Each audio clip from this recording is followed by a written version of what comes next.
अभी app run हो जाए देन स्टार्ट करते हैं। बाकी लोग देखते हैं, वेट कर लो थोड़ा सा, कोई और आ जाए। Yes sir. Yes sir.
एक सेकेंड। हाँ,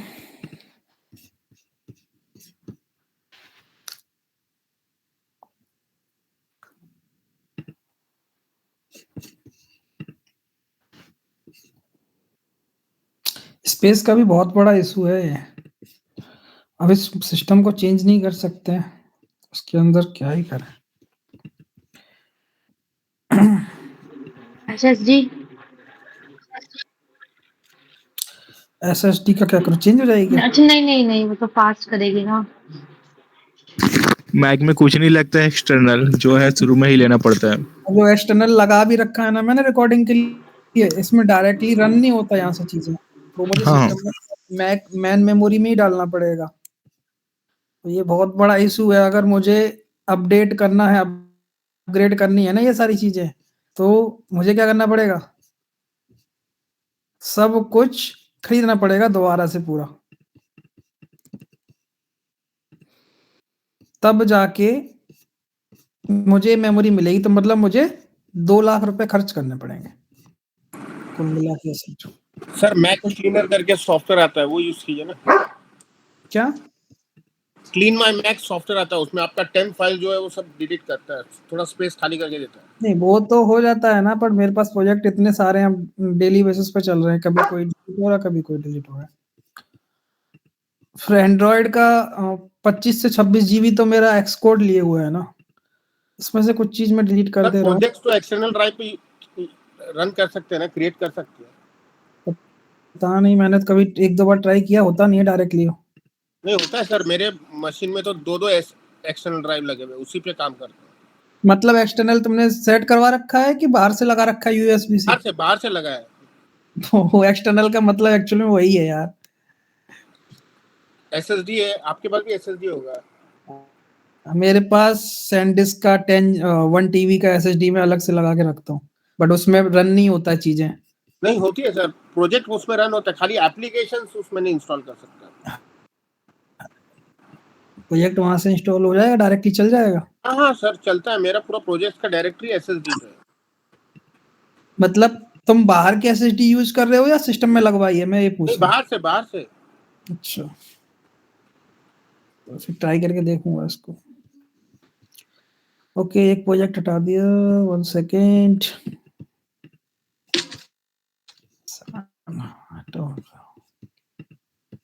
आपका 256 GB है ना इंटरनल? हाँ, वो तो भर जाएगा बहुत जल्दी। अब मैं इसको चेंज करने वाला हूँ, बट अभी नहीं, कुछ टाइम। ओके, आई थिंक मिल गया होगा स्पेस, अब मैं शेयर कर सकता हूँ। ये यहाँ पे हमारा ऐप रन नहीं हुआ था ना, क्योंकि स्पेस नहीं मिल रहा था। ओके, तो आज जो हम पढ़ने वाले टॉपिक बेसिकली वो है क्या बोलते हैं उसको, असिंक एपीआई। हमने लास्ट टाइम कॉल की थी, जब हमने डेमो देखा था ना लास्ट वाला, उसके अंदर हमने एपीआई को डायरेक्टली कॉल किया था, है ना? हाँ सर। वो डायरेक्टली कॉल किया था, उसको हम असिंक से एपीआई को कॉल करेंगे। बाकी जो सेटअप था वो तो वही रहने वाला है, वही स्टोर, वही सारी चीजें। बस क्या होगा कि जो एपीआई कॉलिंग है उसको हम असिंक की हेल्प से करेंगे। तुम्हारी रिकॉर्डिंग भी करना चालू कर देता हूँ। क्या वर्ड बोल रहे हो सर आप? बस सिंक आगे।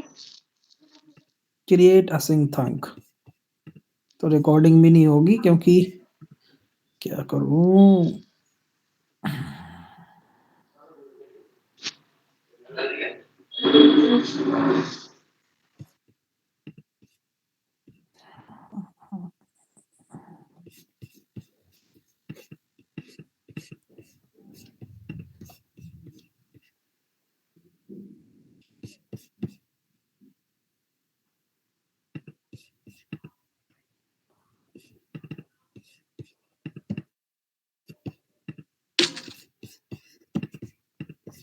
बहुत बड़ा इशू है मेमोरी का।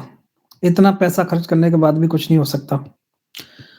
10,000 रुपए की हार्ड डिस्क खरीदी है एचडीडी, उसके बाद भी कोई यूज नहीं है मेरे को लगता सही से, क्योंकि उसके अलावा वीडियोस वगैरह उसमें पड़े हुए हैं सारे रिकॉर्डिंग के। कोडिंग में कुछ हेल्प नहीं मिल रही उससे मेरे।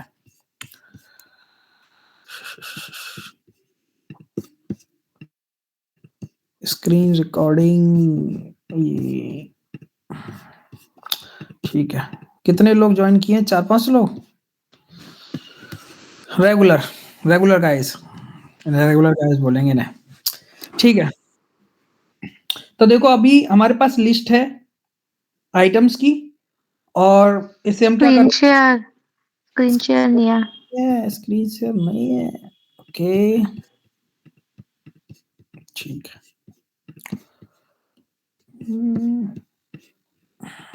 प्रोजेक्ट का नाम था हमारा RN React Redux।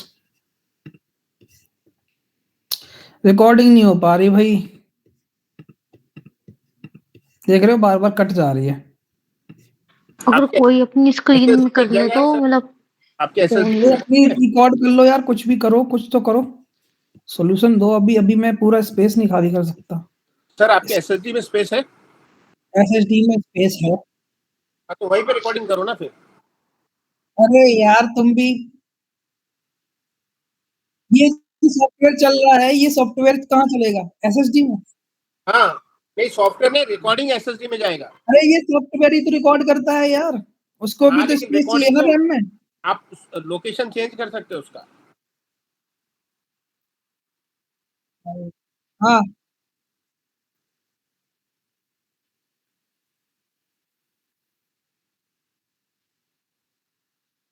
ठीक है, मुझे लिंक दे देना, ठीक है। ठीक, म्यूट करो भाई। ओके, तो हमारे पास जो स्क्रीन थी प्रोडक्ट्स नाम की, यहाँ पे हम एपीआई कॉल कर रहे थे। ओके, ये देखो हमारी नॉर्मल एपीआई कॉलिंग है, जहाँ पे हमने फैच लगा दिया और डायरेक्टली डेटा आया या नहीं आया वो इसी में होगा। ओके, और उसके बेस पे हमने यहाँ पे डेटा दिखा दिया। अब असिंक थंक करता क्या है एक्चुअल में? जो असिंक थंक है वो हमारी रिक्वेस्ट को ट्रैक करने में हेल्प करता है। ट्रैकिंग समझते हो ना, हर एक चीज की ट्रैकिंग। जैसे हम मान लो life cycle of request, life cycle बोल लो एक तरीके से, कि आपकी जो रिक्वेस्ट है वो स्टार्ट कब हुई है ना, वो पेंडिंग में है, लाइक कंप्लीट हुई है कि नहीं हुई है, या फिर फेल हुई है, मतलब रिजेक्ट हुई है, उसको फेल बोलते हैं, रिजेक्ट हो गई है या नहीं। तो ये सारी चीजें कौन ट्रैक करता है? हमारा असिंक तंक। अब हमारे पास दो मेथड्स हैं। हमारे पास जो एपीआई कॉलिंग की जो टेक्निक है रिडक्स की हेल्प से, वो कितनी है? दो। पहली टेक्निक है जिसे हम क्या बोलते हैं, जो हम करेंटली डिस्कस कर रहे हैं, क्रिएट असिंक थंक। ओके, एक तो ये है असिंक थंक वाली, और दूसरी जो है वो है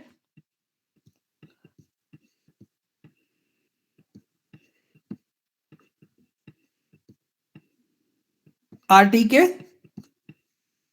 क्वेरी। अब आरटी के क्वेरी और इन दोनों में फर्क ये है कि जो हमारा असिंक थंक है वो हमारी लो लेवल टेक्निक है। लो लेवल का मतलब समझ रहे हो, सस्ता जुगाड़, कि जिसमें तुम्हारा काम हो जाएगा। बट तुम्हें और भी बेटर लेवल की टेक्निक चाहिए, या बोल सकते हो और भी फीचर्स चाहिए, एक्स्ट्रा फीचर्स चाहिए, तो हम आरटी के क्वेरी यूज करते हैं।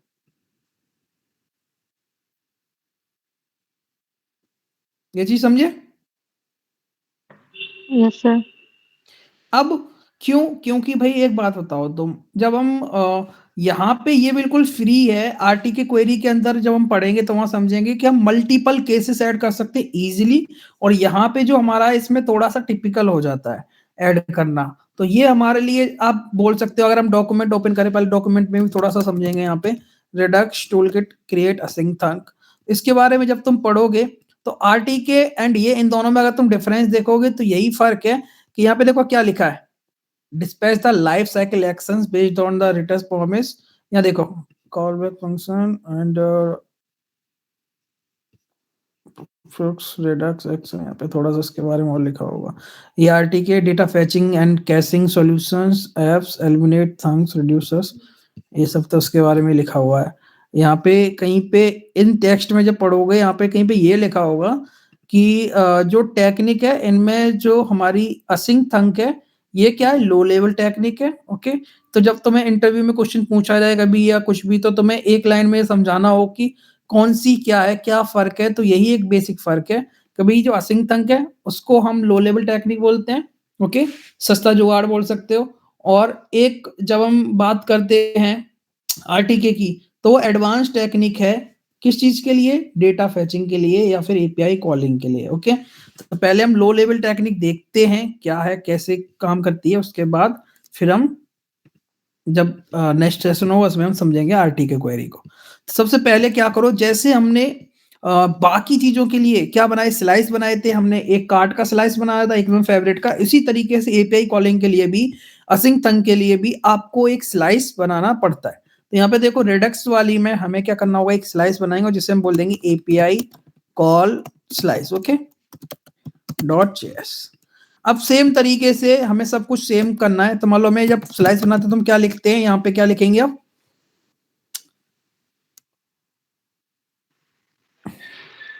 क्रिएट करके कुछ था। प्रैक्टिस करी थी?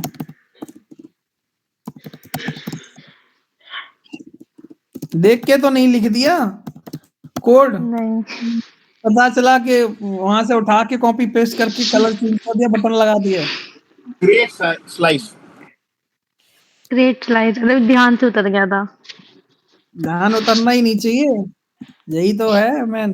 तो यहाँ पे नेम लिखेंगे। अब नेम में स्लाइस का नाम मान लो मैंने एपीआई लिख दिया, यूनिक नेम यूज करते हैं। ओके, इनिशियल स्टेट बिल्कुल सेम है। अब इनिशियल स्टेट में मान लो मैंने डेटा रख दिया, डेटा में मैंने यहाँ पे एरे का ही डेटा है ना ये, तो मैंने एरे ले लिया। ओके, एंड इज लोडिंग क्यों ले रहे हैं हम? स्टेट को मतलब जो हमारा डेटा आ रहा है, फैच हो रहा है, तो उस रिक्वेस्ट को ट्रैक करने के लिए लोडिंग पे एपीआई की रिक्वेस्ट को ट्रैक कर रहे हैं। इसमें कभी एरर आएगा तो हमें बता देगा कि एरर है। तो इस केस में मान लो इस एरर या कुछ भी ले सकते हो, वो तुम्हारी मर्जी है यहाँ पे। ओके, तो मान लो अभी ना तो स्टार्टिंग में जब रिक्वेस्ट हम करने जाते हैं, एपीआई कॉल करने जाते हैं तो स्टार्टिंग में डेटा मिलता है हमें, है ना तो ये हमारा लोडर ट्रू होता है और ना ही हमारा क्या होता है, एरर होता है। ये सब चीजें जब हमारी रिक्वेस्ट स्टार्ट हो जाती हैं तब आती हैं। तो यहाँ पे हमने 3 वेरिएबल्स लिए इस इनिशियल स्टेट के अंदर। अगली चीज है एक्स्ट्रा रिड्यूसर्स हम यहाँ पे लेते हैं। अब तुम बोल सकते हो सर रिड्यूसर्स क्यों नहीं लिया, तो रिड्यूसर्स भी आप ले सकते हो, बट फिलहाल हमारी कोई नीड नहीं है। अगर आपको नीड है कि आप जैसे नॉर्मल जो अदर स्लाइसेस आपने बनाए थे, है ना, अदर फंक्शंस, इस डेटा के बेस पे आप कोई ऑपरेशंस करना चाहते हो, कोई एक्शंस बनाना चाहते हो, तो ये वाला जो पार्ट है ना बिल्कुल सेम होगा जैसे आपने कार्ट में किया, जैसे आपने फेब में किया। तो ये अभी के सिचुएशन में हमारे लिए जरूरत नहीं है, तुम लगाना चाहो तो सेम लगा सकते हो, सेम तरीका फॉलो करना है, ओके।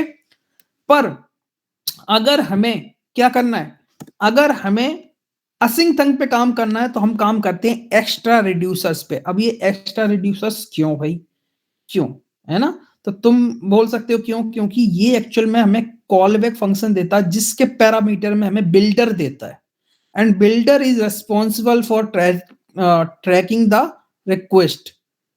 जो भी हम एपीआई की कॉल करेंगे, ये रिक्वेस्ट करेंगे डेटा के लिए, उसको ट्रैक करने के लिए हमें बिल्डर ही चाहिए होता है। अब बिल्डर रिड्यूसर में नहीं मिलता, क्योंकि आपने देखा होगा रिड्यूसर बेसिकली हम क्यों लिखते हैं, ऐसे ही तो लिखते हैं ना। ये क्या है, एक ऑब्जेक्ट ही तो है ना एक तरीके से, और हमें चाहिए क्या, ये है ना, यही तो चाहिए हमें। तो फर्क है ना, यहाँ पे पैरामीटर कैसे मिलेगा आपको, पैरामीटर कहाँ मिल सकता है, फंक्शन में। तो ये फंक्शन है, इसलिए यहाँ पे हमारे लिए ये जरूरी है एक्स्ट्रा रिड्यूसर्स। अब मुझे यहाँ पे क्या होगा, जो पैरामीटर मिलता है वो बिल्डर नाम का मिलता है। ये नाम आप कुछ भी रख सकते हो, बट ये अभी हमने बिल्डर क्यों रखा, क्योंकि ये रिलेवेंट नेम है एज पर द इस डॉक्यूमेंटेशन के हिसाब से। ये नाम आप XYZ कुछ भी रख सकते हो, जो आपकी मर्जी है। अब इस बिल्डर की हेल्प से you have to add the cases. अब केस मतलब क्या, हमारी लाइफ साइकिल में जैसे 3 फेज थे ना, जब हमने लाइफ साइकिल पढ़े थे, हुक्स पढ़ रहे थे, क्लासेस पढ़ रहे थे, जब तो हमने लाइफ साइकिल पढ़ा था ना, तो लाइफ साइकिल में 3 फेज होते थे ना। कौन सा फेज था, mounting, updating and mount unmount. Unmount update. हाँ यही होता था ना। तो 3 फेज ही रिक्वेस्ट के होते हैं। एक तो क्या, स्टार्ट होना, है ना, देन फिर प्रोसेस होना, पेंडिंग, एंड थर्ड वन या तो वो सक्सेस होगा या फिर वो होगा, फेल होगा, बट वो एक ही केस में आता है। तो 3 फेज ही तो हमें रिक्वेस्ट में मिलते हैं ट्रैक करते टाइम पर। तो यहाँ पे भी हमें 3 केसेस ऐड करने पड़ेंगे इस बिल्डर की हेल्प से, ओके। बट उससे पहले क्या करना होगा, हमने यहाँ पे सारी चीजें डिस्कस करी, बट इसमें एक चीज तो देखी नहीं कि हम टॉपिक की क्या बात कर रहे हैं, असिंक थंक। वो तो अभी तक इस कोड में कहीं पे हमने मेंशन ही नहीं किया है। तो अब वो मेंशन कैसे करेंगे वो देखो। यहाँ पे मैं एक फंक्शन बनाऊंगा, या मान लो मैंने एक वेरिएबल बनाया कॉन्स्ट माई एपीआई कॉल, ओके, या फिर फेच डेटा, इस तरीके से मैंने बना दिया फंक्शन नाम, ओके। अब मुझे कॉल क्या करना है, क्रिएट असिंक थंक। और ये क्या करता है भाई, 2 पैरामीटर लेता है। पहला पैरामीटर एक यूनिक स्ट्रिंग है, फिर फिक्स बोल सकते हो, जिसमें आप कुछ भी लिख सकते हो, फेचिंग डेटा, ऐसा नहीं है कि कुछ और ही जो भी लिखना चाहो लिख दो, फेचिंग डेटा। एंड सेकंड चीज होती है कॉल बैक फंक्शन, जो रिटर्न करता है हमें क्या, जो हमें रिटर्न करता है जो भी एपीआई से डेटा मिलेगा वो हमें ये रिटर्न करेगा, ओके। तो वो कहां पे हमारा पास हो जाएगा, फिर वो हमारा पास हो जाएगा ऐप के अंदर। तो यहां मान लो मैंने क्या किया, जो एपीआई हम कॉल कर रहे थे प्रोडक्ट्स में, वो कोड ये वाली लाइन उठा लिया हमने, क्योंकि अगर हम पूरा कोड भी उठा सकते थे, आप बोल सकते हो कि सर हम देन वाला पूरा उठा ले, है ना, पूरा कोड उठा लेते हैं और रिटर्न कर देंगे, पर रिटर्न तो कभी प्रोमिस होता ही नहीं है ना। तो हमें क्या करना पड़ेगा, असिंक अवेट के साथ डेटा लाना पड़ेगा। तो हम सिर्फ ये लाइन कॉपी करेंगे ऊपर वाली, और यहाँ पे क्या करेंगे, इस कॉलबैक फंक्शन से पहले लगाएंगे असिंक, एंड यहाँ पे लिखेंगे कॉन्स्ट res इक्वल्स ये अवेट। अब यहाँ पे हमें कैसा डेटा मिलेगा, जेसन में तो मिलेगा नहीं, तो हमें कन्वर्ट करना पड़ेगा। तो Jason equals await res dot JSON, हमें जेसन में डेटा मिल जाएगा, बस इसे कर दो यहां से रिटर्न जेसन। अब ये बेसिकली हमारा फंक्शन बन गया, जिससे आप अपनी भाषा में बोल सकते हो, जो हमने अभी तक स्लाइस पढ़ा है, एक्शन। ये क्या एक एक्शन है? क्यों? क्योंकि यही फंक्शन आपको इस नाम का जो हमने ये ना फेच डेटा, इसके अंदर क्या इसका रेफरेंस मिल रहा है ना, फंक्शन का रेफरेंस। ये फंक्शन एक्चुअल में आपको कॉल करना पड़ेगा डिस्पैच के अंदर, तभी ये कॉल होगा, तभी डेटा मिलेगा। तो डिस्पैच के अंदर हम क्या कॉल करते हैं? एक्शंस कॉल करते हैं ना, जो बेसिकली हमें रिड्यूसर्स के अंदर हम डालते थे। तो ये भी हमारे लिए क्या है? एक एक्शन है, बट ये एडवांस है। ओके, अब आ जाते हैं वापस यहाँ पे। क्यों? क्योंकि हमने अब ये हमने क्रिएट असिंग थंग यूज करके डिफाइन कर लिया एक फंक्शन एपीआई कॉल के लिए। अब इस एपीआई कॉल की ट्रैक करना है कि ये सक्सेस होने वाला है या फेल होने वाला है, ये पेंडिंग में पड़ा है, क्या है। तो यहाँ पे क्या करना पड़ेगा, लिखो देखो, बिल्डर डॉट एड केस नाम का फंक्शन होता है, जिसके अंदर में 2 पैरामीटर पास करने होते हैं। पहला पैरामीटर है स्टेटस ऑफ द रिक्वेस्ट, मतलब किस स्टेटस में है हमारी रिक्वेस्ट। तो पहला स्टेटस हमारा रिक्वेस्ट का होता है, यहाँ पे देखो ऊपर जो फंक्शन है उसको ले लो, फेच डेटा डॉट, यहाँ पे देखो हमारे आ जाएगा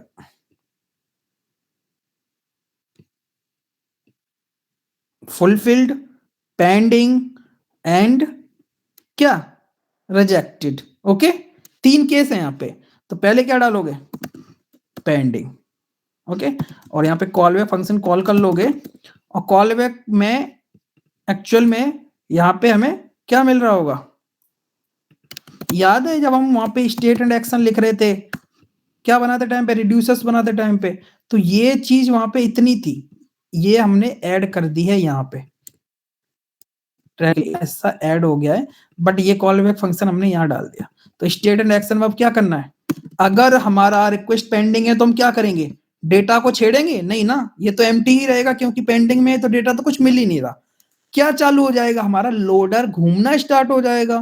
तो हम क्या करेंगे, state dot is loading equals true, यही चेंज होगा बस इस रिक्वेस्ट के अंदर।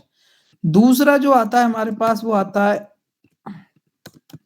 वो दूसरा आता है हमारे पास केस, वो है किस चीज का, रिजेक्टेड का। मान लो अगर रिजेक्ट होता है तो रिजेक्टेड के केस में क्या होगा भाई, तुम्हारा जो लोडर है वो तो क्या होगा, फॉल्स हो जाएगा।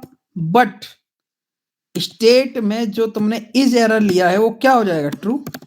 कि मतलब भैया कोई एरर मिला है हमें, तो हम इस एरर को क्या कर देते हैं, ट्रू कर देते हैं। लास्ट केस जो हमारे पास बचता है वो है फुलफिल्ड का। फुलफिल्ड का मतलब क्या है, सक्सेसफुली रिजल्ट मिल गया। तो लोडर यहाँ पे भी क्या हो जाएगा, फॉल्स हो जाएगा। अगर एरर पहले ट्रू हुआ 1 टाइम, तो बाद में इसे हम क्या कर देंगे, फॉल्स। बट यहां पे स्टेट डॉट डेटा के अंदर हमारा मिल जाएगा एक्शन डॉट पेलोड। अब ये पेलोड एक्चुअल में कौन सा है, ये जेसन जो रिटर्न आ रहा है। ओके, बस अब इसके बाद क्या है, इसके अंदर से हमें const export default API slice dot reducer को कर देंगे हम एक्सपोर्ट। अब एक्शंस तो है नहीं ना यहाँ पे, एक्शन ये ऊपर बनाया हमने, तो इसे डायरेक्टली कर दो एक्सपोर्ट कॉन्स्ट फेच डेटा। समझ में आ गया, इतना समझ में आया कि नहीं? Yes sir. अब देखो हमने यहाँ पे स्लाइस बना लिया, स्लाइस रेडी हो गया। यही बस थोड़ा सा ये एक्स्ट्रा था नॉर्मल स्लाइस से जो हमने कल बनाए थे उससे।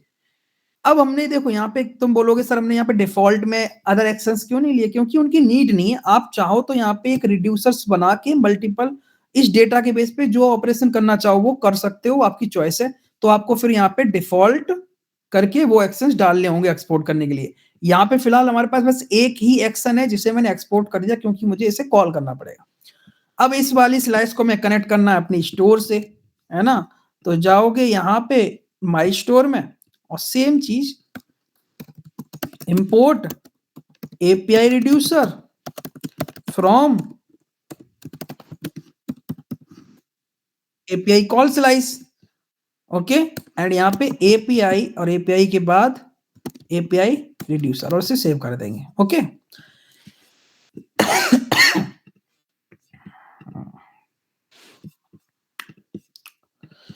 अब हमने यहाँ पे सेव तो कर दिया ये, बट इसे हमें कॉल कैसे करना होगा, एपीआई को कॉल कैसे करवाना? तो जाएंगे प्रोडक्ट्स वाली स्क्रीन पे और जाके क्या करो, यहाँ पे यूज इफेक्ट में जो गेट प्रोडक्ट्स कॉल किया है ना, इसकी जगह पे इसे कर दो कमेंट फिलहाल, और यहाँ पे डिस्पैच ले ही रखा है तो यहाँ पे डिस्पैच, और इसके अंदर क्या कॉल कर दोगे, fetch data.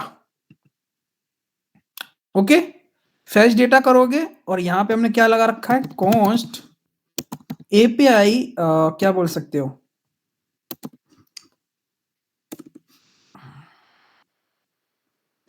API data equals use selector, और यूज सेलेक्टर में क्या मिलेगा हमें, स्टेट, स्टेट के अंदर हमें मिलेगा स्टेट डॉट एपीआई,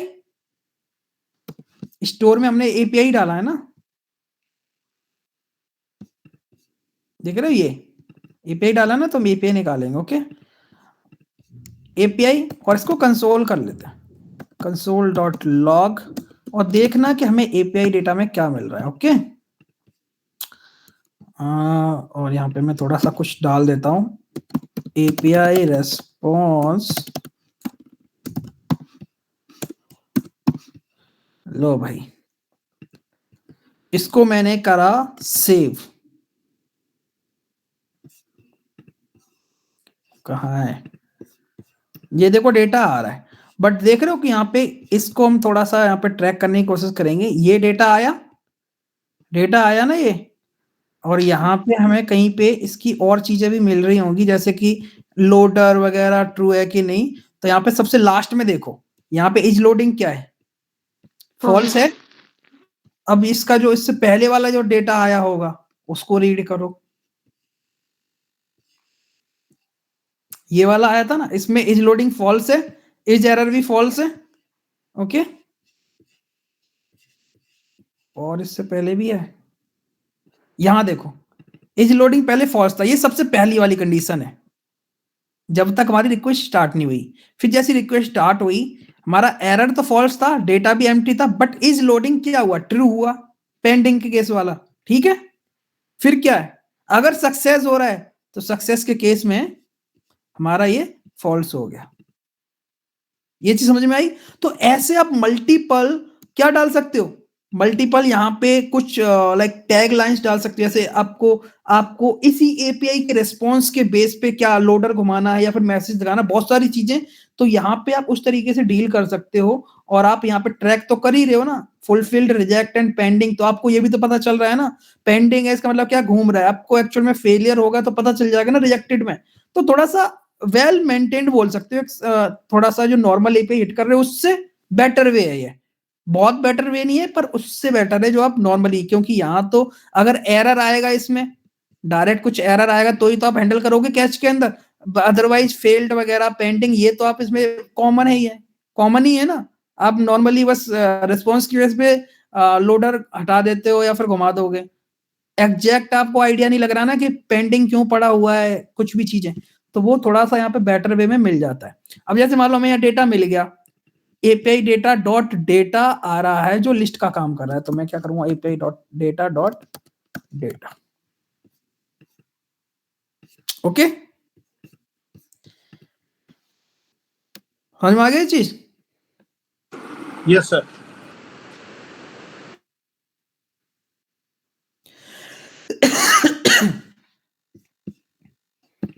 अब जैसे मान लो थोड़ा सा और इसको एक्सप्लेन करते हैं, जैसे मान लो हम यहाँ पे गए, ओके, अब तुमने ये तो तुमने सिंपली सी एपीआई हिट कर ली है ना, अब कोई ऐसी एपीआई लेके आते हैं डेमो के लिए,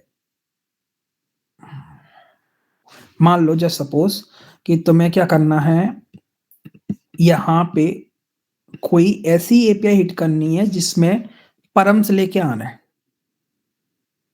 एपीआई में परम्स लेके आना है। कैसे लेके आएंगे थोड़ा सा आइडिया बताओ। यहाँ मान लो मुझे चाहिए इस तरीके से कोई थोड़ा सा ऐसे लिख दे रहा हूँ, ओके, और मान लो मुझे यहाँ पे मुझे एक वेरिएबल यूज करना है, कुछ ऐसी चीज जो यहाँ पे मेरे को मिल जाए, जैसे मान लो आईडी वगैरह कुछ, जिसके बेस पे ये एपीआई चले और मुझे उसके बेस पे रेस्पॉन्स मिल जाए। तो ये आइडिया हम कैसे लेके आएंगे?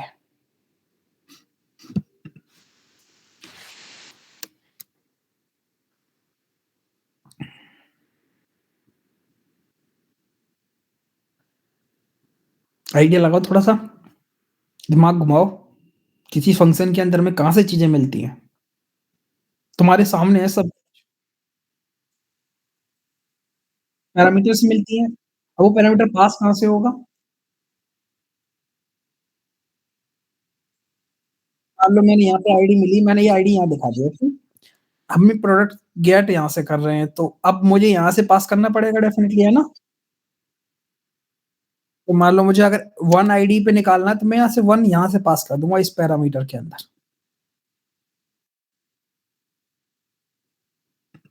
ये चीज समझ में आ गई?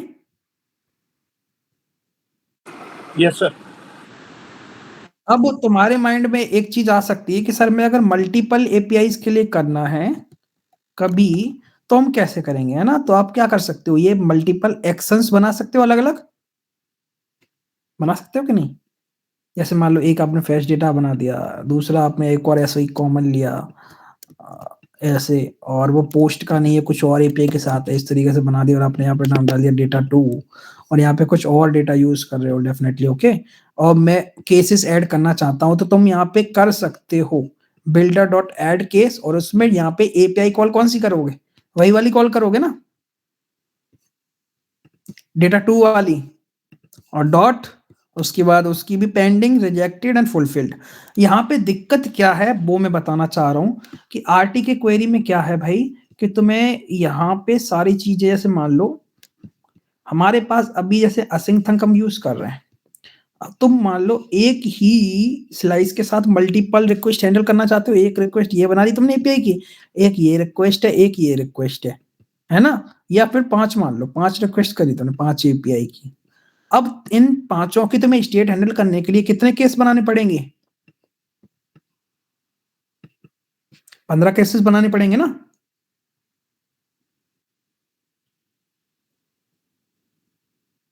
बनाने पड़ेंगे कि नहीं पड़ेंगे? अब 15 केसेस बनाने पड़ेंगे, जबकि एक ऐप के अंदर कोई 5 एपीआई तो नहीं लगी होती है ना, बहुत सारी एपीआई होती हैं। तो अगर तुम इनको बेसिकली सारी एपीआईज को ट्रैक करना चाहोगे, तो ये मान लो कि जितनी एपीआईज है, मान लो 50 है और 50 को तुम ट्रैक करना चाहते हो, तो एक में 3 का आ रहा है, तो 3 से मल्टीप्लाई कर दो 50 का, मतलब you have to add 150 cases. 150 case का मतलब क्या है कि एक लाइन में, अगर हमें एक केस में 3 लाइनें यूज हो रही हैं, और इसमें देखो 4 हुई, और इससे ज्यादा भी हो सकती है, यहाँ देखो यहाँ पे ज्यादा है उससे, है ना? तो 150 केसेस के लिए हमें कितनी लाइन ऐड करनी पड़ेंगी?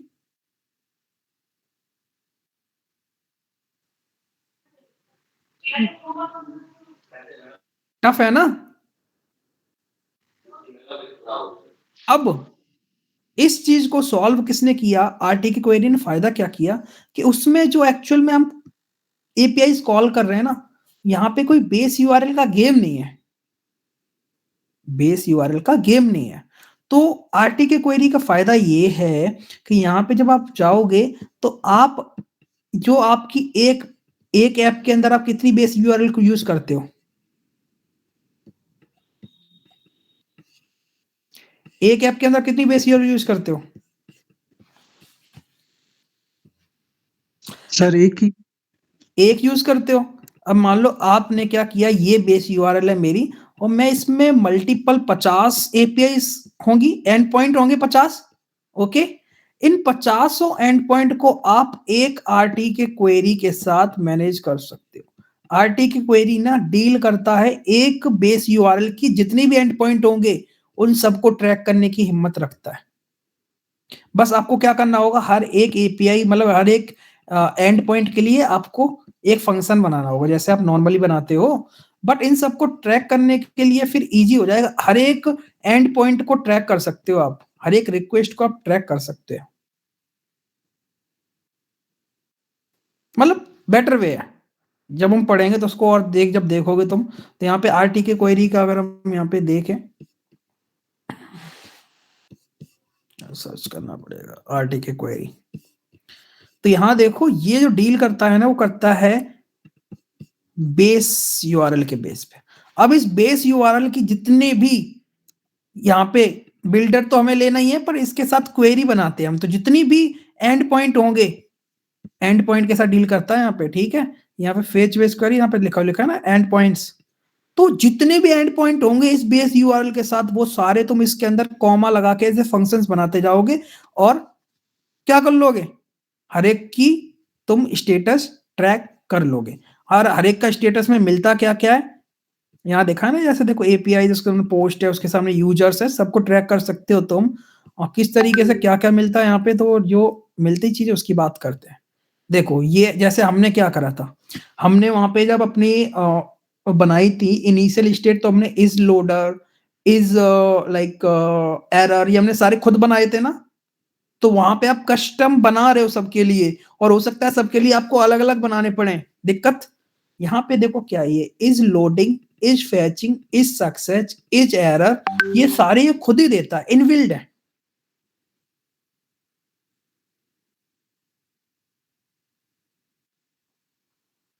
तो ये फायदा है इसका, इसीलिए इसे एडवांस टेक्नोलॉजी बोला जाता है।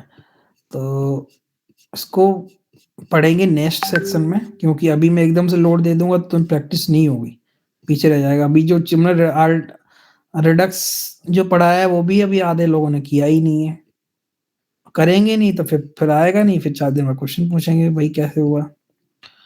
इसमें कहीं पे वो लिखा है, सर्च करो।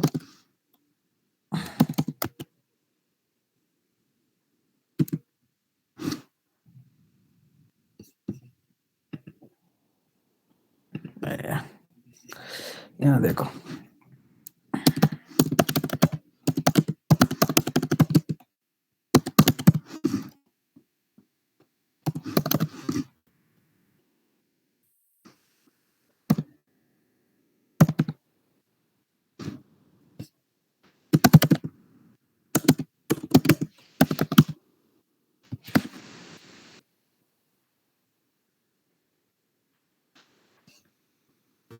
ये देखो क्या लिखा है, Redux async thunk is more like low level tool, provides the flexibility Redux toolkit, and like यहाँ पे query जो RTK query is a higher level tool, provides more something, okay।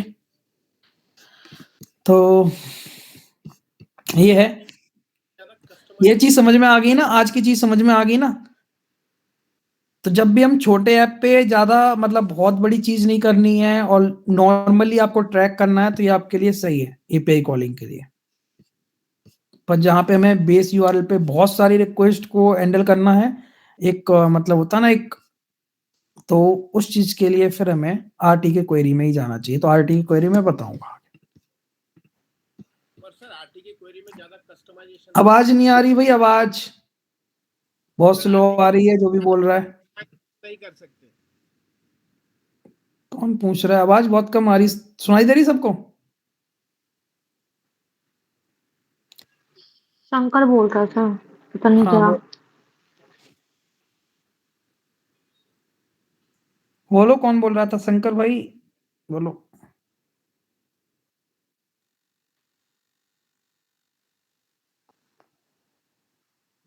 बोलो कौन बोल रहा था?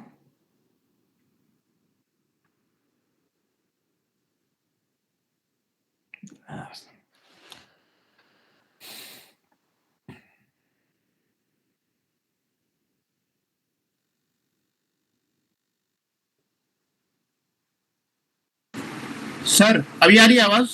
हाँ, आरटीके क्वेरी में ज्यादा कस्टमाइजेशन नहीं कर सकते। ज्यादा कस्टमाइजेशन नहीं कर सकते, पर वो प्री बिल्ट उसके अंदर बहुत सारी चीजें मिलेंगी जो तो है बेनिफिट, लेकिन तो स्ट्रेट एपीआई कॉल से उसमें आरटीके क्वेरी बेस्ट अब एक जैसे मैं बोल रहा हूँ ना कि मुझे जब मल्टीपल रिक्वेस्ट हैंडल करनी पड़ेंगी तो मुझे हर एक के लिए ऐड केसेस खुद से ऐड करने पड़ेंगे, ठीक है। तो कस्टमाइजेशन तो है, बट वो कोड तो मैं भी तो लिखना पड़ रहा है, तो लाइंस ऑफ कोड तो बढ़ रहा है ना। और इससे ज्यादा आप कस्टमाइजेशन कर क्या सकते हो, आप 3 केसेस ही तो ऐड कर सकते हो, फुलफिल्ड और वो। उसके अलावा तो आप बहुत ज्यादा कस्टमाइजेशन कर ही नहीं सकते हो, वेरिएबल्स में कर सकते हो इनिशियल स्टेट वगैरह में, वही तो है ना कस्टमाइजेशन। कस्टमाइजेशन वो वाला नहीं sir, data manipulation. Data manipulation तो आप यहाँ पे भी कर सकते हो ना यार। पर वो कंपोनेंट में करना नहीं ठीक रहता है ना। हाँ, पर कंपोनेंट में ये रहेगा ना, फिर तुम्हें डबल कोड नहीं लिखना पड़ेगा वहाँ पे, तुम उसकी रिक्वायरमेंट के हिसाब से जितना ज़रूरी है उतना बस कर लो। यहाँ जो करोगे वो सब पे अप्लाई होगा।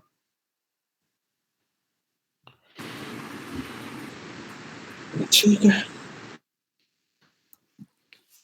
ओके फिर, आज की क्लास वैसे भी बहुत ज़्यादा बड़ी भी नहीं रख सकते क्योंकि रिकॉर्ड दूसरी सेशन में हो रहा, तो डबल भेजना पड़ेगा उसे, वो मुझे भेजेगा तब मैं रिकॉर्ड करूँगा। मतलब वो करूँगा, अपलोड करूँगा, ओके? तो नेक्स्ट हमारा मंडे को सेशन होगा जिसमें हम आरटीके पढ़ेंगे और आरटीके पढ़ने के बाद हम रिडक्स को करेंगे समाप्त और आगे टॉपिक्स की तरफ बढ़ेंगे, जो भी थे हमारे, उन पे बात करेंगे, ओके? क्योंकि अब टॉपिक्स थोड़ा जल्दी फोकस करने, एक जो गैप था उसे थोड़ा-सा भर लेते हैं, देन फिर प्रोजेक्ट्स पे कर लेंगे, कोई दिक्कत नहीं है, ओके? Okay sir. ठीक है, मुझे रिकॉर्डिंग भेज देना, लिंक भेज देना, ओके? और अगर हाँ, वो लिंक मुझे भी भेज देना और जो लोग अगर डायरेक्टली डाउनलोड करना चाहते हो तो वहाँ से कर लेना, कोई डबल की बात नहीं है। मैं वहाँ पे डाल दूँगा अपने स्पेस में, तो बना रहेगा कुछ टाइम के लिए, बाद में आप डाउनलोड करना चाहो तो कर लेना, ठीक है?